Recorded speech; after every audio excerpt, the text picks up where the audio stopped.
This is Dr. Linda Koenig, and this is Chapter 15 of Counseling Research. In this chapter, we're going to talk a little bit about action research. What is the purpose of action research? To try to identify interventions that improve the lives of those in the research project. In other words, how can we make something better? So there are principles connecting action research. We have the use of scientific methods, and the emphasis in action research is on field methodology. It is a cyclical process. In other words, we start with number 1 here in this list, and we go through number 6, and then we start back with number 1 and keep doing that and keep doing that. So the basic process goes something like this. We identify the problem, collect some data, do some analysis. We interpret those results and then disseminate the findings, let folks know, what we found, reflect on the data. Then we revise our action plan based on the data that we got, the analysis of the data, and what we think it means. Then we take new action and we repeat the cycle over and over again. And as we're doing that, hopefully we are improving the system that we're working within or that we are researching. In action research, there is an equal power dynamic between the researcher and the participants. The participants are seen as experts. There's mutual agreement between the researcher and the participants about the problem and its solution for the research project to be deemed successful. If there is disagreement between the researcher and the participants are the experts. The difference between action research and empirical research is that empirical researchers remain independent of the research situation. And in action research, they are immersed in the research situation as an active participant. So here are some themes of action research. Actually, there are 5. The first is action research often occurs in times of political upheaval and transition. Sometimes it is state-sponsored research for school reform. It has been used, as you will see here in a minute, often in education venues. The co-option of action research by governments and school systems to serve reform purposes, sometimes university-led reforms through action research, or aiding locally sponsored systemic reform over time of some particular system. Here are the key figures in action research, and I've decided that I wanted to sort of look at action research through these 3 key figures. So the first is Paulo Freire, and he is a Brazilian philosopher. He was a researcher who used action research to transform the educational system in Brazil.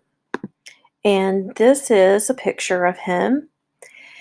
This is one of his quotes, and there are a lot of famous quotes out there by him. But this says, education does not change the world. Education changes people, and people change the world. And I would guess that probably a lot of us have heard that quote and maybe not realized who it was that was being quoted. So Freire came up with participatory action research. And there's a lot of information on this slide, but I want you to draw your attention to a couple of things. One, participatory action research builds on the action research by Kurt Lewin, and we're going to talk about him in just a minute. Let's see. It is mainly qualitative, and any qualitative approach can be used in participatory action research. So these are the 3 parts and sort of how they overlap. So it's participatory, because it is a collaboration and it empowers the participants. It is action in that it changes real life experience, and it is evidenced in terms of different outcomes. And it is research in that there is new knowledge that emerges, and it's documented. Okay, so the second pivotal person in action research is Kurt Lewin. He declared that action research to be a comparative research on the conditions and effects of various forms of social action and research leading to social action. So, action research is a sort of a springboard, maybe would be a good word for it, for advocacy and for social activism. That's true both of Paulo Freire and Kurt Lewin. I'm not very good at pronouncing the Spanish there.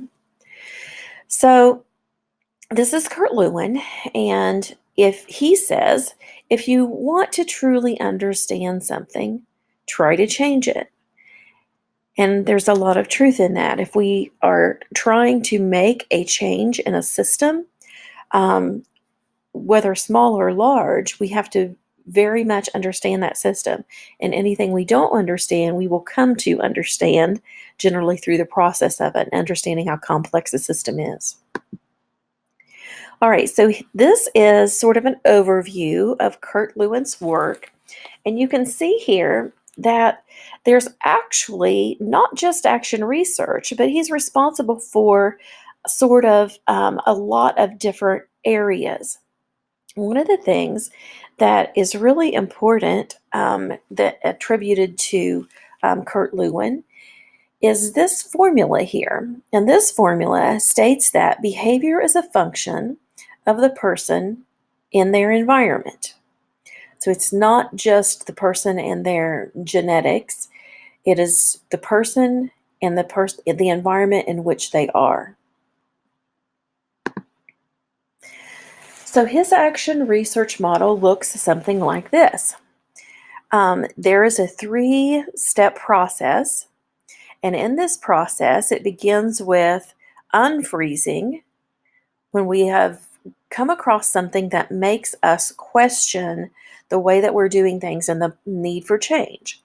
And then the second step is changing, and then the third step is refreezing. We're going to see this a little bit more in the next slide. So this is his framework for change, and you see here the unfreezing, the change, and then refreezing. So this is could be somewhat parallel to what we think of when we think of some type of cognitive therapy, and something challenges the way that we are doing things or the way that we believe, and we are faced with the need for changing what it is that we think or what it is that we're doing. So there's a parallel there. If you look on the right side of this slide, you'll see that Lewin actually has a 10-step process, and it shows you here in this slide which steps in this process go with which phase over here on the left side. Okay, so something else that is loosely based on Lewin's work is this practitioner action research.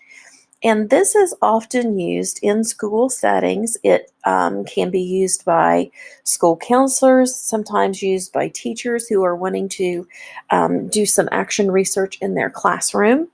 But this is a little model, a wheel, that gives us an idea of if we were looking at something in a school setting, where we might want to begin up here with gather and organize, then identify, generate, decide, implement, evaluate, communicate, learn from the experience. And then you notice it's a wheel because, again, it's a cycle. So it would go round and round and round, and hopefully with each cycle, the system would be improved. The next person is Urie Bronfenbrenner. And Bronfenbrenner had proposed an ecological model. And we're going to talk about that in the next slide. But I love this quote from him. He says, in order to develop normally, a child requires progressively more complex joint activity with one or more adults who have an irrational emotional relationship with the child. Somebody's got to be crazy about that kid. That's number one, first, last, and always. I like how he puts the irrational emotional relationship. In other words, somebody's got to be crazy about that kid. Very, very true for positive development. This is an illustration of Bronfenbrenner's ecological model. And this goes into detail in your book, but you can see here's the individual and what represents the individual, whether the individual is male or female or is non-gender binary, their age, their health, all of those personal characteristics, genetics, all go into this. And then we have the microsystem, and your book will go into detail about this as well. But the microsystem is those things that are the closest to the individual, in which the individual functions on a daily basis. And then we have the mesosystem, which is the next system out here. Then we have the exosystem, and you can see sort of what this means here in the, I guess it's light robin's egg blue. And then we have the macro system, which is the largest system within which all of the other systems operate, and which at the core has the individual. And then according to Bronfenbrenner, these things are all contextualized through time. So there's conditions and events sometimes predating the birth of the individual that impact the family and the system, that impact the larger society. There's many, many of those things. And then there are also events that happens during the individual's lifetime that are influential in the individual's life. So Bronfenbrenner is one of the theorists that came up with one of the broadest theories to explain human behavior and the system within human behavior, within which human behavior occurs. So the role of the researcher in action research, much more involved. It's dynamic between the researcher and the participants. The power dynamic is horizontal. There's not a relationship where the researcher has more power. The researcher and the participant are on the same plane as far as power goes. Action research is conducted with participants, not on participants. And that ends chapter 15.